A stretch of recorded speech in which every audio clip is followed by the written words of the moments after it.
Tot ce vrea să facă sistemul cu tine este să te facă un angajat docil și ascultător. Dacă ești la școală, la liceu sau la facultate și vrei să începi să faci bani, acest videoclip este perfect pentru tine. În acest videoclip îți voi arăta pas cu pas cum să faci bani ca adolescent și ca student, fără să petreci 10 ore completând un service și câștigând $5 pe oră. Dacă îți place acest videoclip, nu uita să apeși butonul de like și subscribe și haide să începem. În primul rând, dacă ai accesat acest videoclip, felicitări pentru că vrei să îți îmbunătățești situația financiară, mai ales la o vârstă așa fragedă și crede-mă, te înțeleg. Nu provin dintr-o familie bogată, la doar 16 ani m-am mutat în capitală, fără foarte multe resurse financiare și a trebuit să fac ceva ca să mă întrețin, ca să mănânc și probabil mulți care se uită la acest videoclip sunt în exact aceeași ipostază. Însă am făcut toate greșelile posibile și am eșuat de o grămadă de ori, așa că tu nu va trebui să faci asta. Primul pas este să-ți organizezi mai bine timpul. Să presupunem că dormi 8 ore pe zi și de asemenea să petreci 8 ore la școală, liceu sau facultate, plus încă 2-3 ore pe care le petreci mâncând și făcând orice altceva. Ceea ce înseamnă că conservativ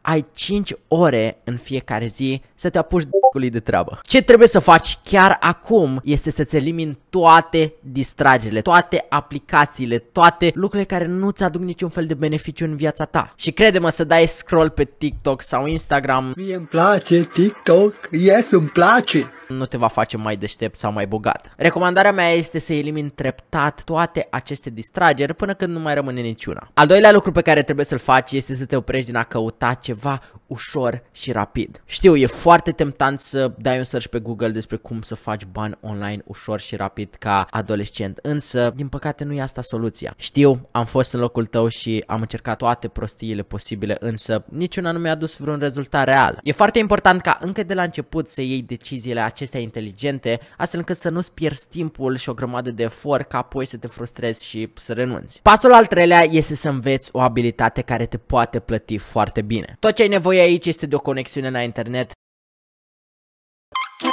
de un laptop sau de un calculator sau chiar doar de un telefon. Există o grămadă de abilități care te pot plăti foarte bine online și de asemenea care au o cerere uriașă. Skill-uri precum marketing, copywriting, email marketing, video editing, web design. Toate aceste abilități pot fi învățate complet gratuit online. Acum am făcut o grămadă de videoclipuri despre cum să-ți alegi abilitatea potrivită și cum să faci rost de clienți, așa că dă un ochi pe canalul meu imediat după ce te uiți la acest videoclip. Recomandarea mea este să alegi o abilitate ce oferă rezultate care pot fi măsurate foarte ușor. De exemplu, dacă faci reclame pe TikTok sau pe Facebook pentru un brand online, va fi foarte ușor să vezi ce ROI, ce return on investment, adică vânzările pe care ajungi să îi le generezi, ca să înțelegi care este meritul tău în această ecuație. Acum probabil îți pui în cap că e prea greu, că îți va lua prea mult timp să înveți aceste abilități, însă crede-mă, vei pierde mult mai mult timp dacă nu mi-asculți acest sfat și nu înveți ceva care te poate plăti foarte bine, pentru că banii pe care îi vei face vin din buzunarul altcuiva și cu atât poți să oferi un plus de valoare mai mare, cu atât vei fi mai bine plătit. Poți folosi o grămadă de videoclipuri pe YouTube și de asemenea sunt o grămadă de cursuri gratuite pe internet, doar trebuie să ai răbdarea și disciplina pentru a le viziona ca apoi să faci rost de clienți. Așa că pasul numărul 4 este să începi să fructifici abilitatea pe care o ai învățat. Nu vei ajunge să faci bani dacă nu începi să contactezi oameni care ar putea avea nevoie de ajutorul tău. Aici majoritatea începătorilor răspund că nu au încă destulă experiență pentru a practica, ceea ce e un mare bullshit. Nu vei crede niciodată că ai destulă experiență până când nu ești pus în pricina de a rezolva problema respectivă, ceea ce înseamnă că ceea ce vrei să faci este să înveți skill-ul, abilitatea respectivă foarte bine din o grămadă de videoclipuri de pe internet pe care le poți găsi. Ideea aici este să le filtrezi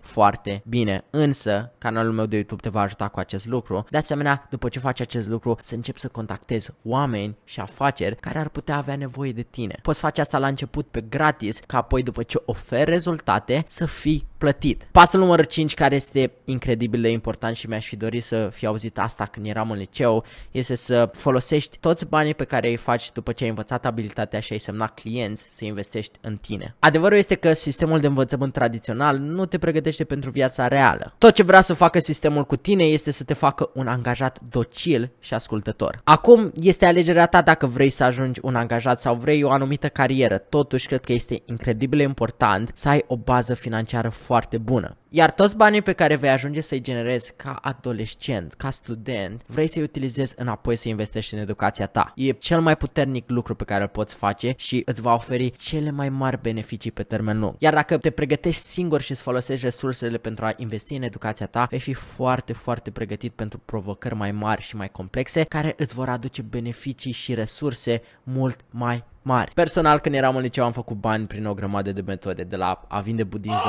ovăz, la a face logo-uri, la a face website-uri, ca apoi la crește pagini de Instagram. Însă, ce mi-aș fi dorit cel mai mult este să mă fi concentrat doar pe o singură abilitate, să devin incredibil de bun la acel lucru, ca apoi să o completez cu alte abilități și să pot să ofer oamenilor din jurul meu și afacerilor pe care le contactez un plus de valoare monetar. Pentru că asta m-ar fi ajutat cel mai ușor și cel mai rapid să fac o grămadă de bani. Știu, sunt cuvinte foarte controversate, însă crede-mă, asta este cea mai ușoară metodă. Însă dacă ce ți-am explicat în acest videoclip ți se pare mult prea complicat sau mult prea dificil, am o grămadă de videoclipuri gratuite pe canalul meu care te vor învăța exact ce trebuie să faci pas cu pas. Iar în prezent, eu și echipa mea lucrăm la un proiect uriaș numit Internet Money Club, unde începătorii vor avea acces la experți din domeniul online pentru a face primelor bani în timp record. Această comunitate va fi la un preț foarte accesibil pentru începători și mai ales pentru studenți, așa că dacă ești interesat să intri în această comunitate, îți voi lăsa un link în descriere și ne vedem în videoclipul următor.